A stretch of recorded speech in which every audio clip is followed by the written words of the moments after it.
Ok. Fala galera, belezinha?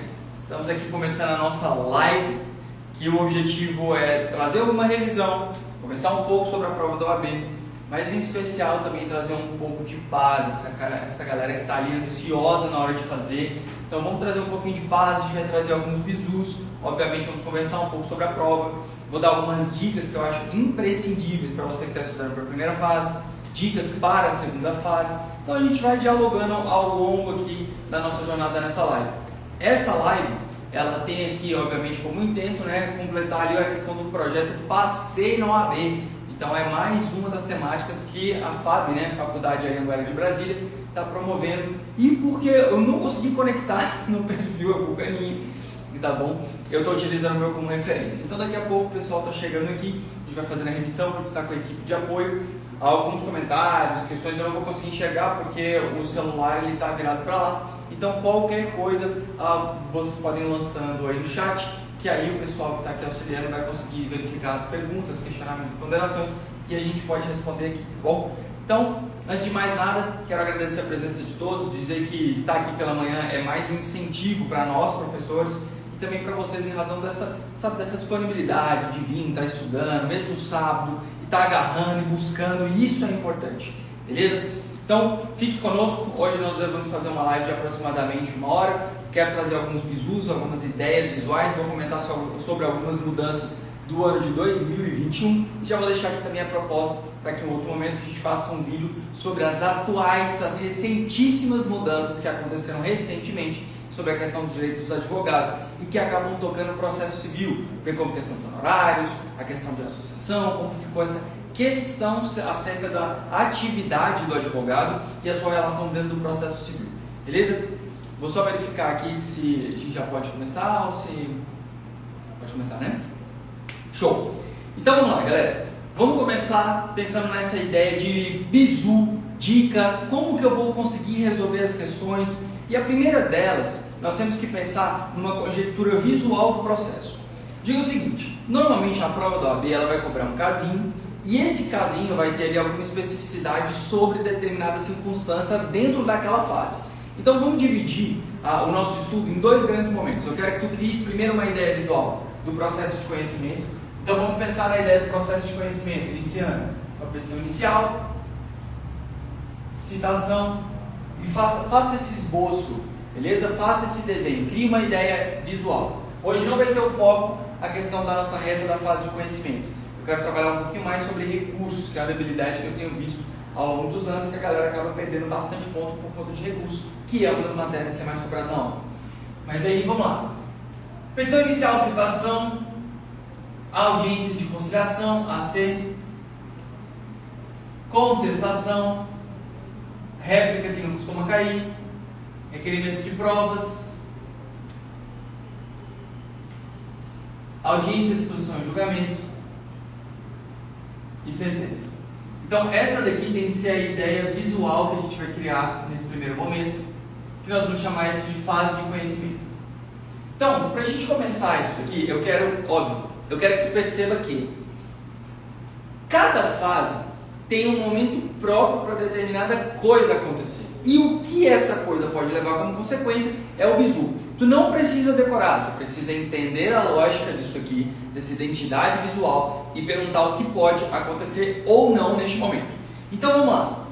Quando a gente fala da ideia de petição inicial, é a forma como nós provocamos o judiciário. E a ideia de levar a lide é a pretensão resistida, a treta que não resolvemos, para que haja uma heterocomposição, ou seja, a figura de um terceiro para julgar. Top, professor, do momento, lembrei lá de TGP, é isso. Bem, a nossa petição inicial, ela tem que trazer logo de pronto alguns gatilhos. Então vamos pensar no primeiro gatilho que você vai lembrar assim. Artigo 17, eu preciso ter legitimidade e interesse de agir. Então tem que ter uma legitimidade ativa para a proposição. De igual forma, tu tens que lembrar da ideia da legitimidade passiva para sofrer aquela ação.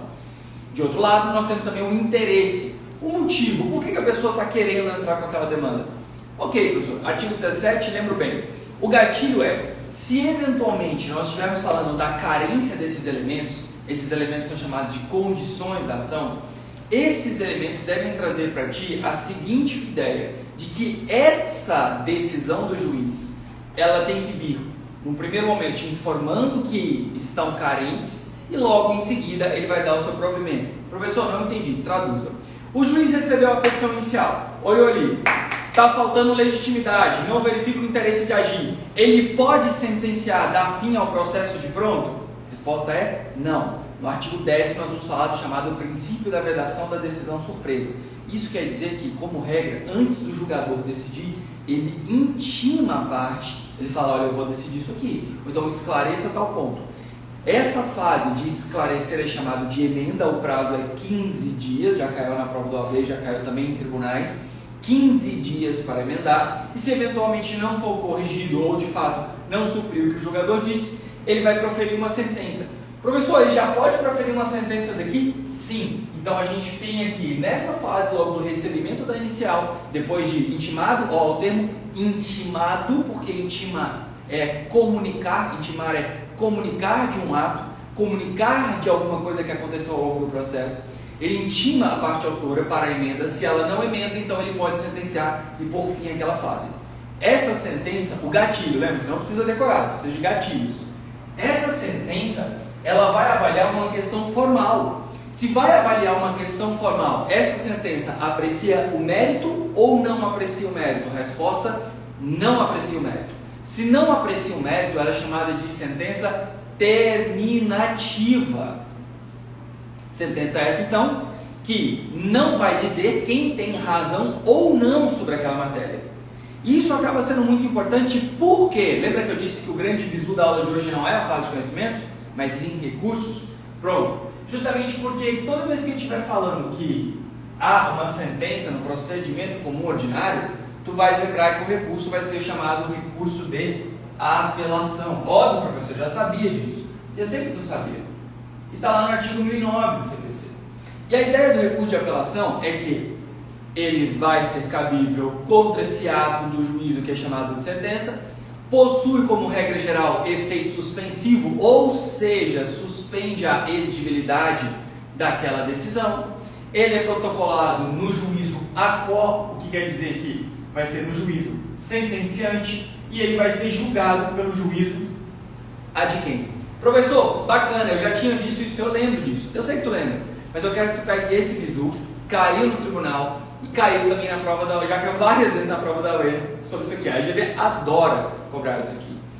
Se tu estiver falando de uma sentença judicial que indeferiu a inicial, veja, olha o termo indeferiu, quer dizer que não recebeu, vai ser uma sentença terminativa. A referência é o artigo 330, vai falar sobre o indeferimento, e nós vamos formular isso com o artigo 485 do CPC, que fala que o juiz não apreciará o mérito quando essa apelação, esse recurso, ele vai importar, ele vai pegar ali um efeito de um recurso que normalmente costumamos falar essa hipótese.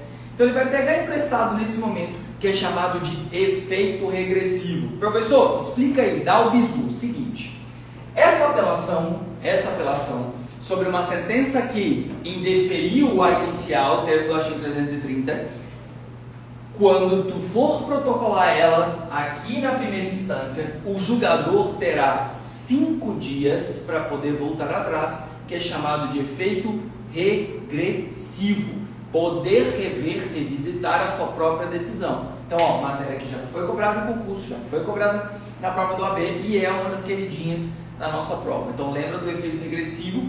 Quando, professor, temos efeito regressivo na apelação? Isso é muito excepcional? Sim, é uma exceção da exceção.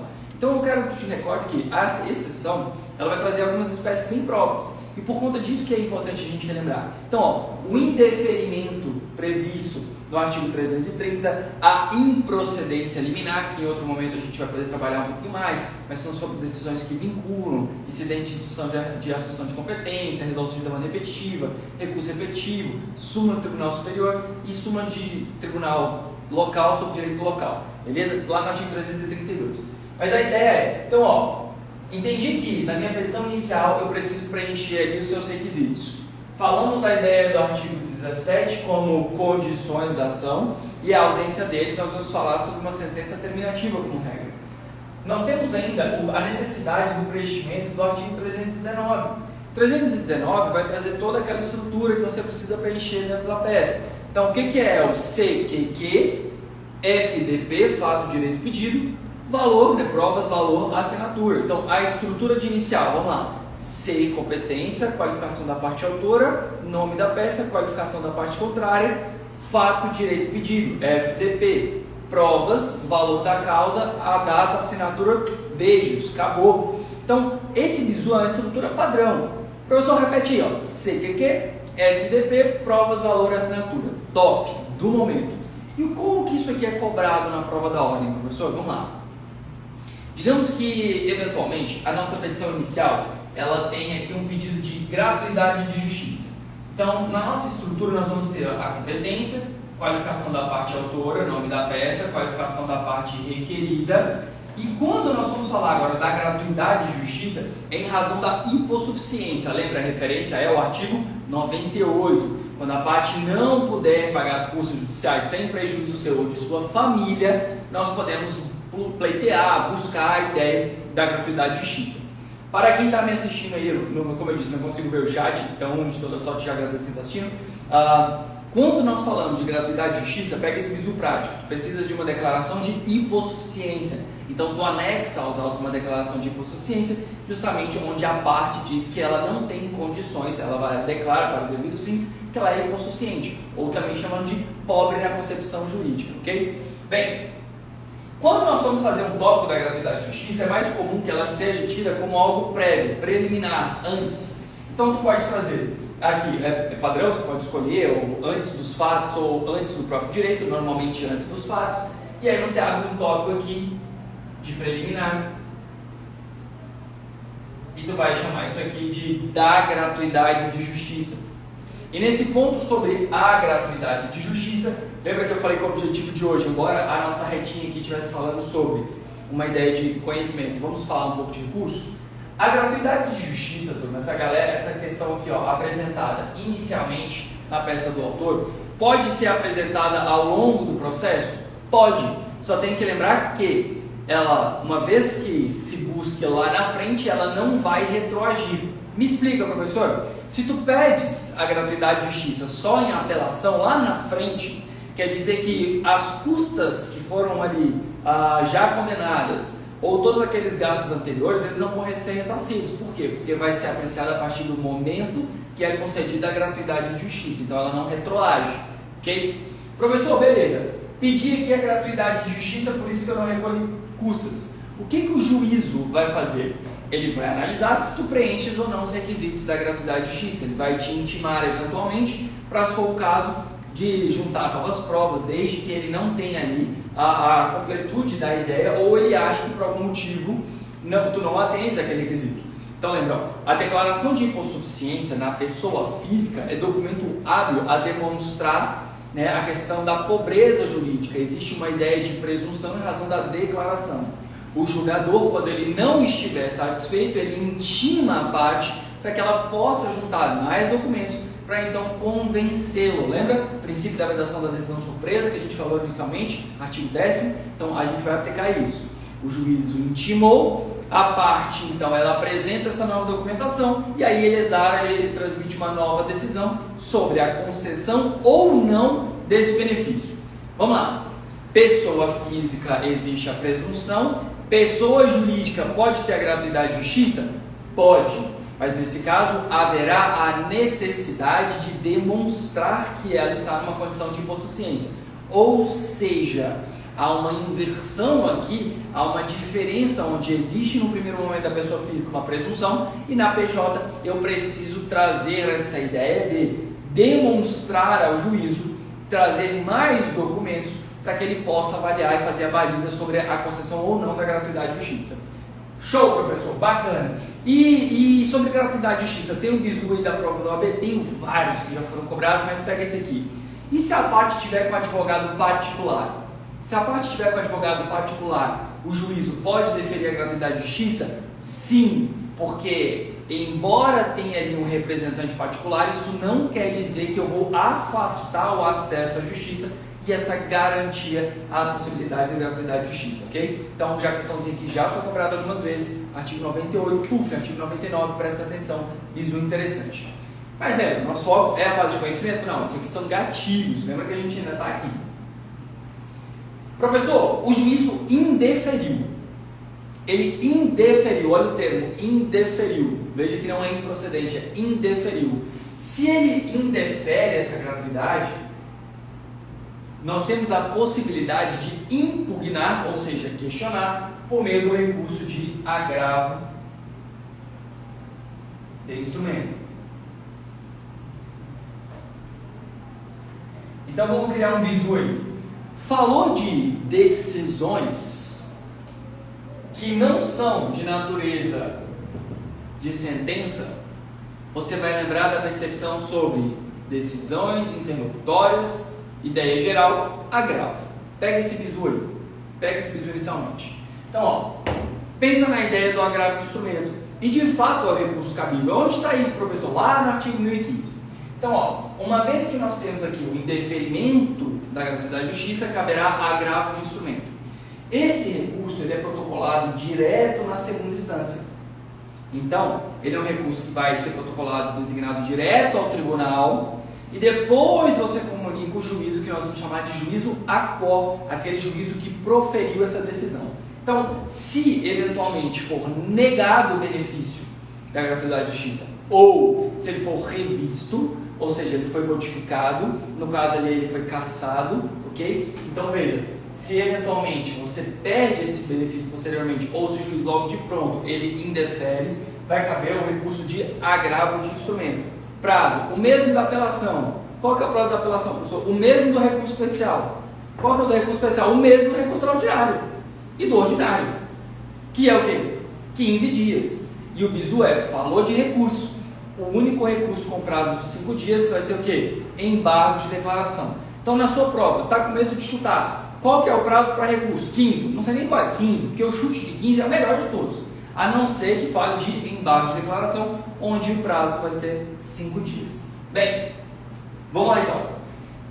Professor, show! Recebi aqui, top, do momento, preencheu os requisitos, está bacana. O juízo fez a admissibilidade positiva da demanda, ele recebeu a inicial. O que ele faz depois? Ele manda citar.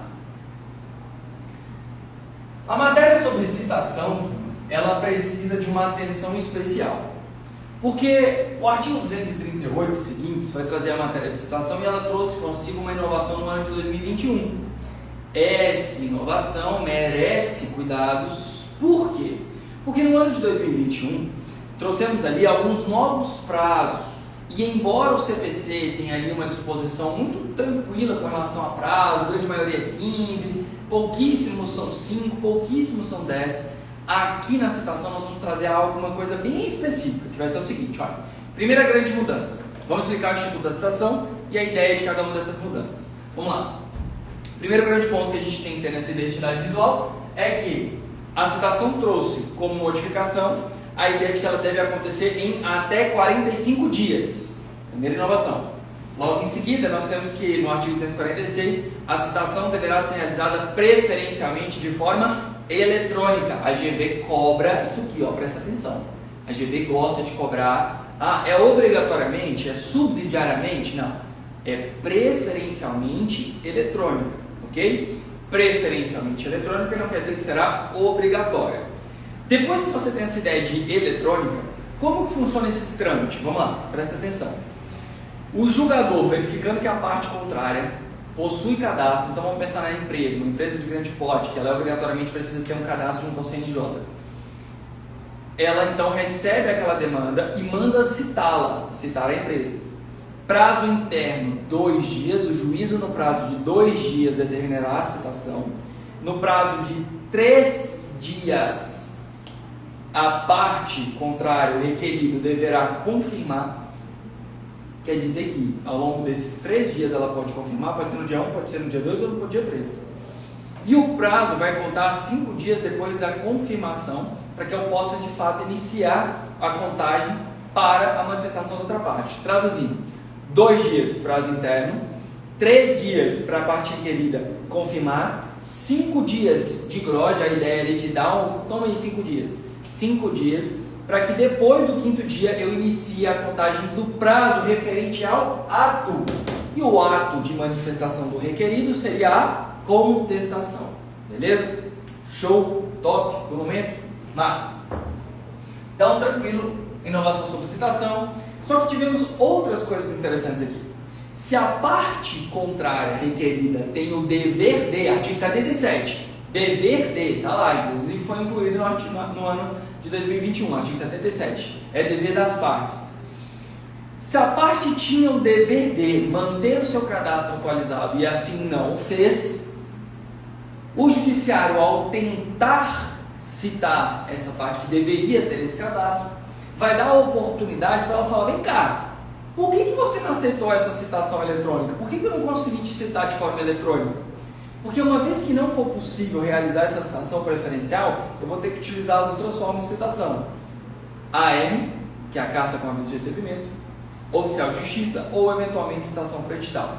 E a essa parte requerida, quando ela ingressar no feito, ela deverá fazer o quê? Ela deverá justificar ou explicar do porquê da não realização da citação por meio eletrônico, sob pena de ato atentatório à dignidade da justiça. Lembrando que ato atentatório, a multa, justiça pública. Má fé, multa para parte. Beleza? Show? Massa. Então, beleza, citou. Tem uma formação agora completa, né, da citação com a citação. Então, lembra, ó, a citação, ela fala para outra parte que existe um processo. Então, ela aperfeiçoa aquele triângulo. Você vai ter a relação juiz, parte autora e parte requerida. Top. Lembrando que, vamos lá, 240, 241. A citação, turma, ela tem alguns nuances que são excelentes para ser cobrada em provas, inclusive já foram. Ela retroage a data da proposição da ação. Ou seja, se eu demorei 1 ano para citar a parte, vai retroagir para aquele momento do protocolo, justamente para impedir que se tenha uma prescrição. Então pensa assim, vou fazer uma cobrança, 5 anos, 5 aninhos. Se eu fui lá e protocolei a inicial em 4 anos e 362 dias, e aí foi lá e demorou ali 15 dias para que fizesse a citação, lembra? Passou o prazo de 5 anos. Neste caso, veja, a citação ela tem um condão de voltar e ela vai retroagir, ela vai trazer para a data da proposição da ação, ou seja, na época estava tempestivo, estava dentro do prazo e não haveria de se falar de prescrição. Ponto importante. Mas professor, esse recurso aí é muito top, né? Muito do bizu, ajuda bacana. Exato, perfeito, só que tem algumas regrinhas. Então vamos lá. Primeira regrinha é, se a morosidade for imputada ao judiciário, a parte não pode ser prejudicada. Então digamos que a gente fala, vamos fazer uma brincadeira com fundo de realidade.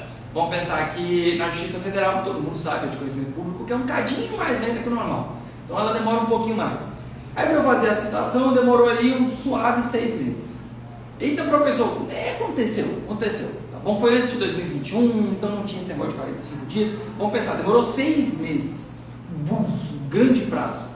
Nesse caso, então, se essa morosidade for de responsabilidade do judiciário, a parte não pode ser prejudicada. Então, uma vez que ela se efetive, retroage para a data da proposição, tudo certo, sai do baile. Agora, tem um anozinho. E essa daqui é uma questão boa de cair em prova, inclusive já caiu.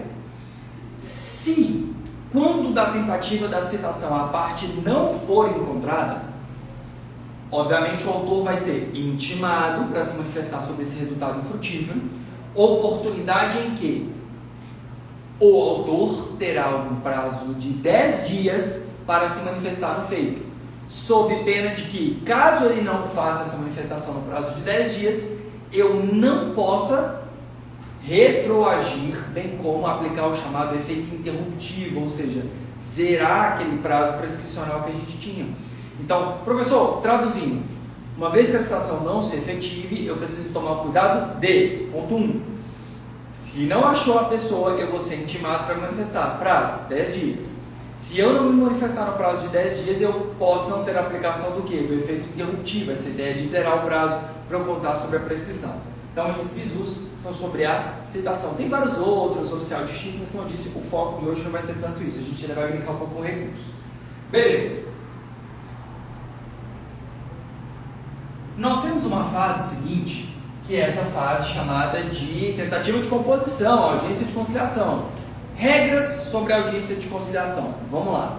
Primeira grande regra que a gente tem que lembrar aqui é que ela vai acontecer como regra geral. Então, ó, é padrão que ela aconteça. Lembra disso. Somente se o autor declarar que não quer que ela aconteça, bem como todas as demais partes declarem que também não querem que ela aconteça. Então, se nós tivermos um litisconsórcio passivo, uma pluralidade de partes no polo passivo, quero que você lembre que todos eles deverão se manifestar para que não aconteça. Então, primeira hipótese, quando todo mundo fala que não quer que aconteça essa audiência de conciliação.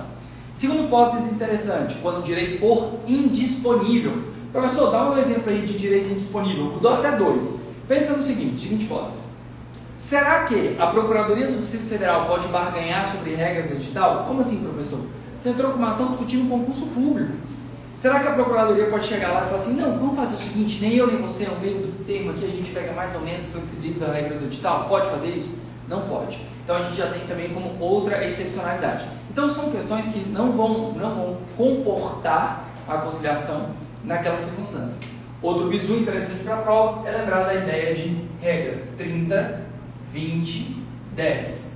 30 dias para marcar a audiência, 30 dias de antecedência, 20 dias de antecedência da audiência citar e 10 dias de antecedência da audiência, as partes podem se manifestar, apresentar uma petiçãozinha que não querem realizar a audiência de conciliação. E aqui vem um bizu, presta atenção.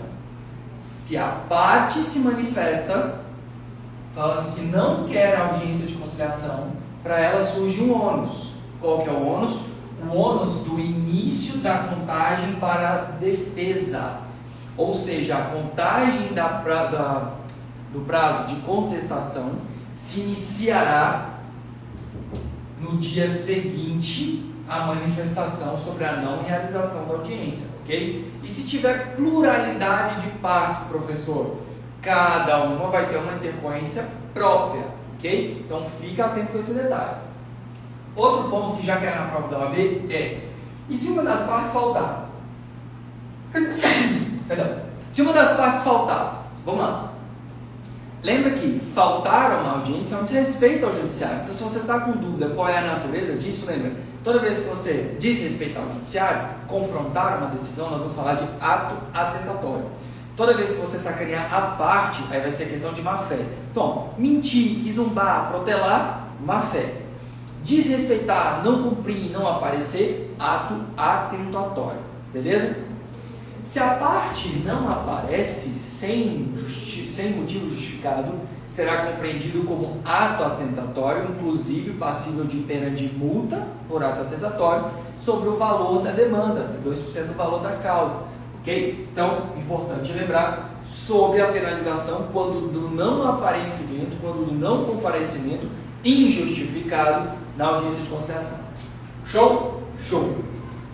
A fase seguinte, fase de defesa, obviamente nós temos aqui que é o momento mais importante para o requerido, porque lá nos termos do artigo 336, aí a galera de processo civil aqui não vai lembrar bem, toda matéria de defesa deverá ser apresentada no momento da defesa, sob pena de preclusão, traduzindo, camarão que dorme, a onda leva. Então, lembra do artigo 336? Vamos chamar ele de princípio da eventualidade, porque é justamente o momento que a parte tem para se defender, e se ela assim não faz, então ela está comendo bola, o camarão dormiu e a onda levou. 336, princípio da eventualidade. E você que está aí se preparando para a primeira e segunda fase, presta atenção.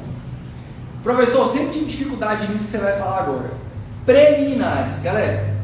O artigo 337, você que vai fazer em penal, você que vai fazer em civil, você que vai fazer em trabalhista, o que seja, presta atenção, o artigo 337, ele vai falar assim, antes de adentrar ao mérito, caberá à parte discutir. Galera, existe um roteiro no artigo 337, vai trazer um roteiro de hipóteses preliminares, então fica atento a isso. Por quê? Porque esse tal desse roteiro vai te ajudar se você está nervoso, ansioso, está na segunda fase, meu Deus, o que eu coloco? Calma, vai lá no 377, dá uma olhada naquele roteiro e verifica, poxa, será que eu estou preenchendo isso? Será que não está faltando isso? Então, quando tu for fazer a sua segunda fase, presta atenção no 337 do CPC, ele tem um roteirinho, um esqueminha top do momento para você. Show? Bacana? Tá, professor, que mais? Nesse primeiro momento eu quero que vocês guardem a seguinte informação e agora a gente volta para a nossa ideia principal, que era o quê? Recursos. Vamos lá. Imagina que vai acontecer uma intercorrência aqui. Deixa eu pegar o apagador. Vai acontecer uma pequena intercorrência aqui. A nossa petição inicial, galera, ela estava falando sobre um pedido 1, um pedido 2 e um pedido 3. Então, a nossa petição inicial é lícito ao autor acumular pedidos? Sim, desde que eles sejam compatíveis e que o rito possibilite essa compatibilidade. Então, vamos pensar no seguinte caso bem fácil. Batida de trânsito, o cara que bateu, além de ter batido brabíssimo, saiu ofendendo, xingando, blá, blá, blá. E esse camarada que sofreu dano é motorista de aplicativo. Vamos então pensar nessas três variáveis. Bateu no carro, ofendeu o motorista e ele ainda era motorista de aplicativo, a vítima. Então nós temos aqui de pronto um dano material ao carro, nós temos um dano moral em razão das ofensas. Professor, se fosse criminal, aí a gente tinha ali os crimes contra a honra, né? Lembra? Calúnia, difamação, injúria. Mas vamos focar no civil. Então, ofendeu o camarada e ele ainda era motorista de aplicativo, vai ficar sem rodar, então nós vamos chamar isso de lucros cessantes. Veja, você tem três pedidos, passivo de acumulação, passivo de acumulação. Qual é o valor da minha causa aqui no 319? É o somatório desses danos. Então, se o meu dano material foi 5 mil, o dano moral que era 2 e o lucro cessante foi 1.000, então 5 mais 2 mais 1, nós vamos pegar e alcançar ali um montante de 8.000. 5 mais 2, 7, mais 1, 8. Top. Esse é o valor da causa, okay? Que é o proveito econômico. Agora, no nosso exemplo, o pedido 1, dano material, o cara juntou comprovante, juntou documento do carro e trouxe ainda uma gravação sobre o acidente. Tinha ali uma câmera na padaria, filmou a dinâmica. Só que essa gravação não tem áudio. Então ele arrolou testemunhas para demonstrar que na hipótese haveria pessoas que possam confirmar. E outra coisa, no lucro cessante ele só juntou o documento do último mês, só de um mês. Então não seria possível verificar a média de ganho dele justamente porque só um dos documentos foi juntado. Em sede de contestação, lembra que a contestação, toda matéria de defesa deve ser apresentada no momento da defesa sob pena de preclusão. Camarão que dorme, a onda leva. Foi questionado a dinâmica, só que já havia um vídeo explicando, então em tese, bem que não fazia muito sentido. Mas foi questionado o dano moral e o lucro cessante sobre a questão da limitação, que foi apresentada sobre somente um mês. Lembra? Na contestação, se você não impugnar, eu poderei presumir como verdadeiro. Impugnação específica, a gente importou isso do direito do trabalho.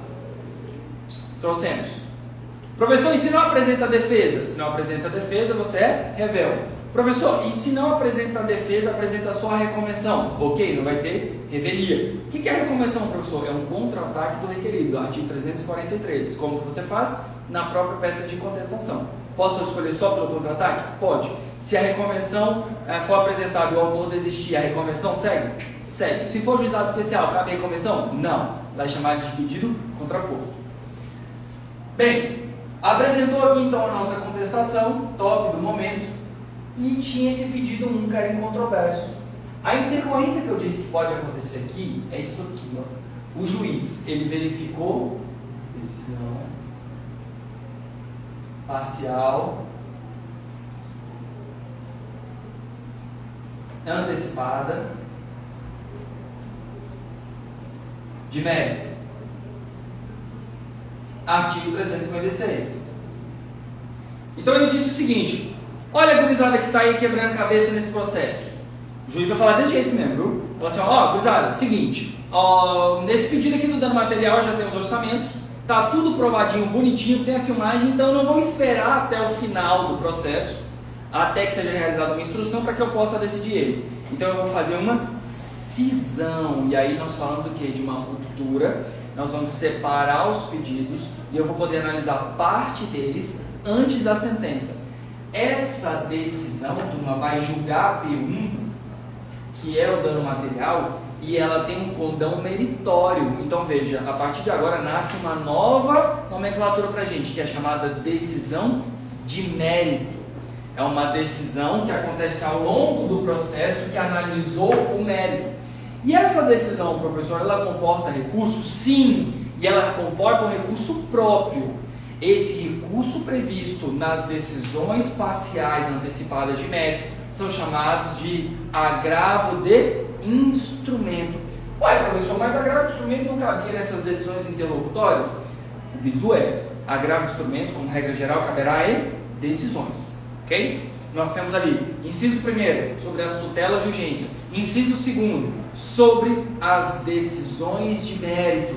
Então, veja, quando o P1 foi analisado aqui, de forma antecipada, antes da sentença, o recurso cabível aqui será o recurso de agravo de instrumento. Professor, e se chegar aqui na sentença? A sentença então vai julgar sobre P2 e P3, que foi o residual, foi o que faltou, não é? É, exatamente, vai analisar aquilo que, obviamente, ficou faltando de apreciação. Eu não poderia apelar aqui sobre P1, P2 e P3? A resposta é não. Acontecerá o instituto da preclusão. Camarão dormiu, a onda levou, porque o recurso próprio será o agravo de instrumento sobre a decisão parcial antecipada de mérito. Ok? Então, ó, tenha em mente. Falou de sentença, qual é o recurso? A apelação. Falou de separação do julgamento, eu consegui apreciar um dos pedidos sobre o seu mérito antes da sentença, decisão parcial antecipada de mérito, recurso, agravo de instrumento. Procedibilidade dos dois. A apelação, eu protocolo no juízo aquo, no juízo sentenciante, juiz sentenciou, protocolo no juiz sentenciante, intima a parte contrária, lembra, toda vez que eu te acuso de alguma coisa, nasce o direito de defesa. Então, ó, juiz sentenciante, juiz Lacó, apresentou aqui a apelação. Ele intima a parte contrária para que apresente a defesa, chamada de contrarrazão de apelação. Esse processo é remetido para a segunda instância e lá o juiz adquém vai analisar. Lembra disso, a apelação. O juízo adquém fará o juízo de admissibilidade, ou seja, o desembargador, o relator vai falar: tá top, tá do momento, tem tudo, do momento. E aí sim ele vai seguir para a procedibilidade, vai fazer o voto, o relatório, distribuir os demais embargadores, sessão, sustentação oral, e aí vai jogar o pagode. No caso do agravo, o protocolo é direto na segunda instância, juízo adquém. As contrarrazões, a defesa vai ser apresentada no juízo adquém, porque o protocolo é lá. E aí, eu quero que você lembre o seguinte: o agravo é protocolar direto na segunda instância. O juiz da primeira instância nem está sabendo que rolou aquele agravo, dessa decisão aqui, ó. Ele nem está sabendo, o negócio está tocando lá em cima. Então, o código diz que se o processo for físico, tu deves no prazo de 3 dias, ó, se o processo for físico, tu deves no prazo de 3 dias informar o juiz aquo que houve o protocolo do agravo, para, em ele querendo, ele poder voltar atrás, porque no comecinho da nossa aula a gente falou do efeito chamado de efeito regressivo. Por isso que a gente começou brincando aqui com a aula sobre efeito regressivo. Por quê? Uma vez que eu mostro que teve um recurso, esse recurso faz sentido, o juiz não pode olhar e falar assim: ih, diacho aí. Então beleza, eu vou voltar atrás. Pode fazer isso? Pode. Chamado de efeito regressivo. Professor, se ele volta atrás, o agravo que foi protocolado na segunda instância segue? Não. Por quê? Porque ele não tem mais interesse no seu procedimento. Então você carece de interesse recursal. Ok? Beleza? Então nesse caso, lembra da hipótese do agravo de instrumento, direto na segunda instância, apelação primeira instância. Professor, e se a parte contrária não apresentou essa cópia do processo no prazo de 3 dias? O desembargador pode, de ofício, virar e falar assim: pô, você não juntou lá na primeira instância, conhece o EMA, cada um dos seus problemas? Já era, meu amigo, está deserto. Presta atenção, não é assim que funciona. Quando estiver falando dessa hipótese, já caiu em prova algumas, muitas, plural vezes. Se eventualmente for suscitada essa ausência da formalidade no agravo juntado no prazo de 3 dias, caberá à parte contrária, ou seja, a agravada, recorrida, a que vai ter que se defender aqui nas contrarrazões, apresentar em contrarrazões o descumprimento desse requisito. Então lembra desse bizu, já caiu algumas vezes em prova, tá bom? Então na parte da defesa, é só você lembrar, ó, cria o gatinho, cria o seguinte gatinho. Toda matéria de defesa deve ser apresentada no momento da defesa, ok? Ok. Pega isso daqui para tudo. Todos os grandes momentos de fala serão apresentados no momento da defesa. Qualquer defesa que for ao longo do processo. Então, contra a razão de apelação, contra a razão de agravo, contestação. Professor, e se for matéria de ordem pública? Se for matéria de ordem pública, aí ok. Porque você pode suscitar ao longo do processo em qualquer fase. Por quê? Porque em matéria de ordem pública, turma, o interesse não fica restrito às partes. O interesse, inclusive, é sobre a possibilidade de julgar ou não. Falar uma matéria de ordem pública aí, ilegitimidade, a pessoa nem pode estar ali pleiteando direito de terceiro, incompetência, ausência do interesse de agir, prescrição, decadência. Não tem por que o judiciário continuar aquilo ali, senão a oportunidade não poderá produzir o efeito desejado. Beleza? Show? Top! Então, obviamente, aqui é só uma brincadeira. E eu vou apagar isso aqui para a gente ter uma outra ideia visual. Deixa eu ver quantas horas, já está quase acabando. Mas só uma outra ideia visual e aí em outro momento a gente pega e faz outra live, tá bom? Só quero que vocês criem o seguinte gatinho. Vamos lá. Então, nós já percebemos. Não, vou apagar. Vem. Não, melhor apagar. Eu acho que... Até porque depois, para quem não sabe, o Passeio no AB tem um momento presencial top, um momento que a gente faz a resolução de questão e talvez tenha alguns spoilers. Vou deixar aqui para não ter nada. Professor, recursos, eu sempre me desespero. Vamos lá. Galera, seguinte, sobre os recursos, eu quero que vocês tenham em mente que... Vou tirar isso, senão vai cair na cabeça. Então, ó, recurso, a gente já verificou que na hipótese de sentença por indeferimento, então vamos lá, sentença por indeferimento, a referência vai ser artigo 330, ou improcedência liminar, artigo 332, o bizu caberá a apelação. Top, isso aqui a gente já sabe, falou sentença, processo civil como ordinário, apelação. Vimos que essa apelação, ela diferentemente das demais, ela vai ser dotada de efeito regressivo. Ok, professor, bacana. Como regra da sentença, apelação, vimos que das decisões, então vamos pegar dois exemplos. Petição inicial, teve aqui uma decisão liminar. Essa liminar, ela vai ser tramitada na segunda instância por meio do recurso de agravo de instrumento. E aqui, concomitante, ó, presta atenção. Concomitante, o agravo de instrumento ele vai estar decidindo sobre o pedido liminar, enquanto o processo principal ele tem que chegar ao seu fim, e o fim dele vai ser por meio de uma sentença. Então você vai ter ali duas retas tramitando ao mesmo tempo. Então teve uma decisão liminar, indeferiu o pedido de tutela de urgência, você vai lá e agrava. Agravei porque eu preciso de urgência, senão a pessoa vai morrer, vai morrer, camarada. Então agravo de instrumento, prazo 15 dias, top. No agravo de instrumento, ele vai chegar ao deslinde dele, então como que é o processamento dele? Ele vai para o relator, esse relator ele vai verificar dentre as condições de admissibilidade do recurso também se há esse pedido liminar, se há esse pedido de urgência, e aí ele pode decidir aqui sobre a própria urgência e depois ele vai designar para uma sessão de julgamento, então vamos pegar aqui a sessão, onde os demais desembargadores, então vamos lá, os 3 desembargadores, vão julgar esse processo, ok? Mas pode acontecer o seguinte, pode acontecer que esse relator, ele indefira de forma monocrática a liminar. Oportunidade em que nós temos um recurso que ele busca forçar uma decisão colegiada. Então, ó, se houve uma decisão monocrática, e não é monocromática, pelo amor de Deus, monocrática, o recurso que eu intento, que eu busco, que eu apresento para forçar uma decisão colegiada, para fazer com que a turma se manifeste, é chamado de agravo. Valendo um chocolate, qualquer recurso? Agravo interno, beleza? Vamos dar uma olhadinha lá no 21. Agravo interno. Beleza, professor. Aí o colegiado se manifestou aqui. O colegiado se manifesta sempre por meio de um acórdão, beleza? Então os ministros, os desembargadores, no plural, acordam. Aqueles caras acordam não, só o Pedrinho que está querendo acordar. Acordam ali é de combinando, estamos together. Esse acórdão, essa decisão aqui colegiada, vamos fazer um parênteses dele. Ele deve preencher os mesmos elementos do artigo 489, são os elementos da sentença, tem que trazer um relatório, motivação e parte dispositiva.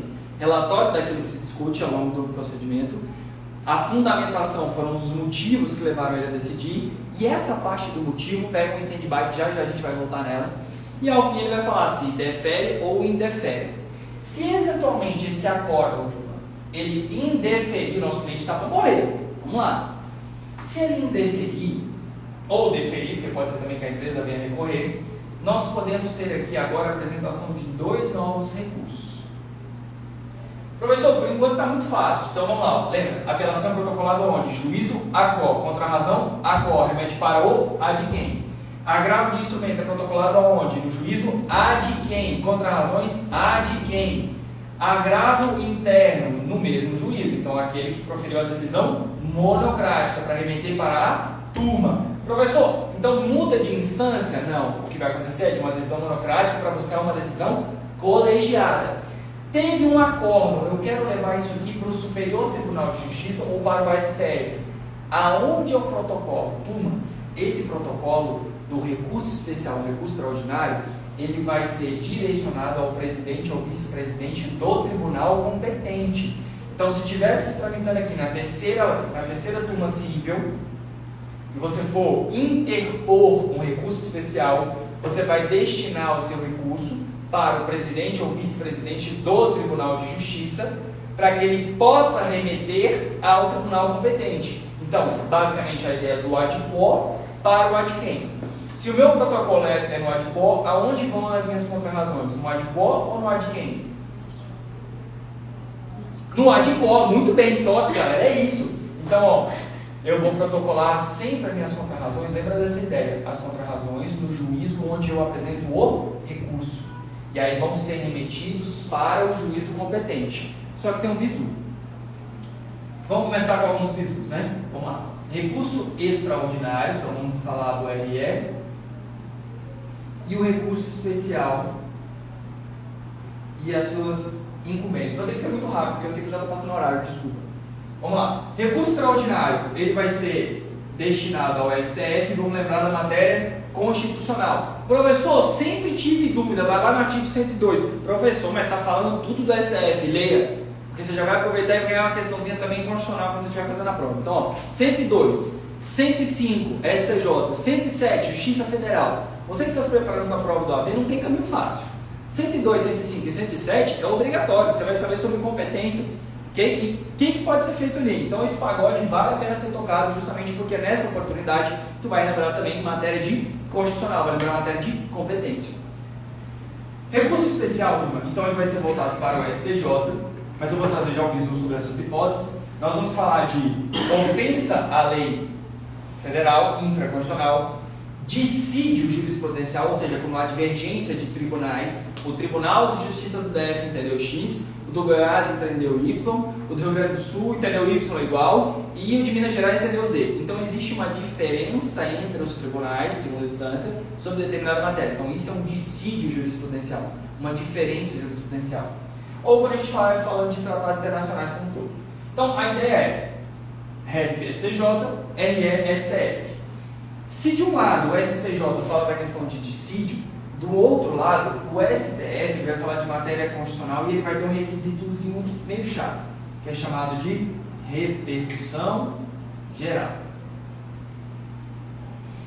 Esse tal de repercussão geral é quando a matéria ela superar o interesse das partes, ela tem interesse político, social, econômico. Então é algo que tem ali consigo uma relevância que sobressai o interesse das partes e por conta disso nós temos a necessidade de fato do STF se manifestar sobre aquilo. Então, essa repercussão.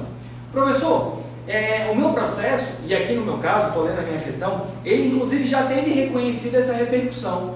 Se o processo em discussão, se aquela questão, aquela demanda, aquele ponto, ele já teve reconhecida a repercussão geral, top do momento, porque daí então já está demonstrado. E para o STJ, tem isso, professor?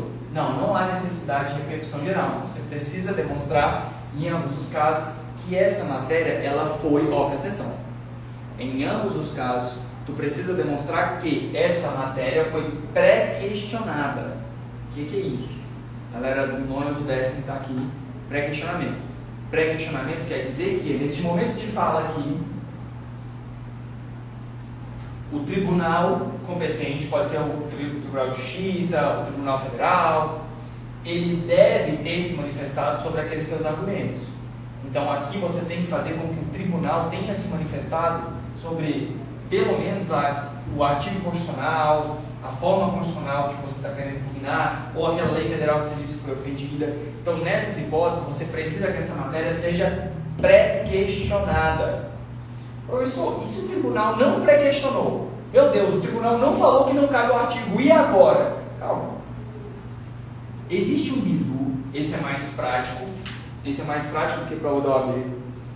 Lá do artigo 1022, dos embargos de declaração, você sabe os embargos, o prazo de 5 dias, a hipótese é contradição, omissão, obscuridade ou erro material, e pode ser utilizado para pré-questionar a matéria. Então você pode falar o seguinte: excelência, em que pese o entendimento é gastado no acordo e comento, verifica-se que quedou omisso isso, nos termos do artigo tal. Aí por fim, sabe, o toque coloca assim: para fins de pré-questionamento, requer seja analisada a ofensa sobre determinado dispositivo. Então nisso você força para que o tribunal se manifeste sobre aquele artigo, aquele dispositivo que você está se manifestando. Por quê? Porque se você falar de STF e STJ, esses dois recursozinhos aqui, muito técnicos, eles não podem suprimir uma instância, eles não podem simplesmente avaliar aquilo que não aparece no acórdão. Porque para as instâncias superiores, o que sobe? Sobe o acórdão para frente. Então não sobe o seu recursinho aqui de agravo de instrumento. Ele vai pegar a decisão do tribunal para cima. Por isso nós falamos da ideia de pré-questionamento. E por fim, para a gente encerrar, vamos colocar o seguinte: RA e RESP são dois recursos enjoadinhos. Eles são difíceis, são técnicos, tem algumas outras regrinhas que em outro momento a gente faz uma live só para eles. Eles vão ter chamada admissibilidade de duplo juízo. Quer dizer o quê?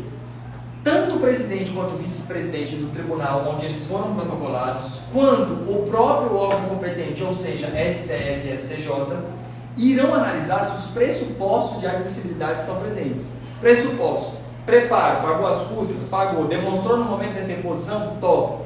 Não pagou, pode intimar a parte recorrente para pagar em dobro, do momento. Está dentro do prazo? Tá. Tinha feriado e você demonstrou? Então tá top. Tinha feriado e você não demonstrou? Ema, cada um dos seus problemas. Lembra que no caso aqui, Silas, cara. Por quê? Porque você pegou e não demonstrou que teve um feriado local e o STJ e o STF não tem como presumir aquele feriado. Lembrando, decisões recentes sobre a forma de demonstração não vale. Na prática, gurizada, só colocar o calendário. Tem que pegar, mostrar dentro da organização do tribunal, mostrar que naquele dia não teve expediente. Show! Então, juiz de admissibilidade aqui vai verificar. Preparo, cabimento, tempestividade.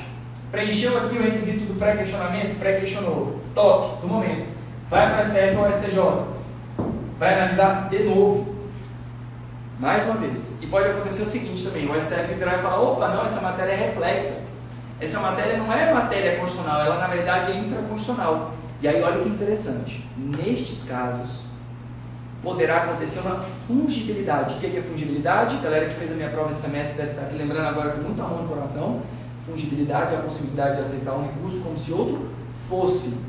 Não será cabível em hipótese de erro grosseiro, ou tem que lembrar que tem que lembrar que deve haver a dúvida fundada sobre o seu cabimento, tá bom? Então não se esqueça dessa hipótese. Então aqui eu posso haver a fungibilidade. Então o STJ e o STF vão analisar novamente sobre os requisitos de admissibilidade, inclusive lembrando essa hipótese de fungibilidade, ok?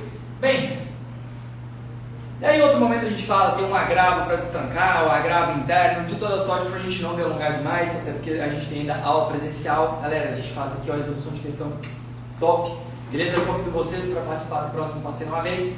Tamo junto, não consigo ver os comentários aqui, mas deixo um abraço para todos. Alguma coisa a salutar? Não? Então top, cruzada, fique com Deus e até a próxima.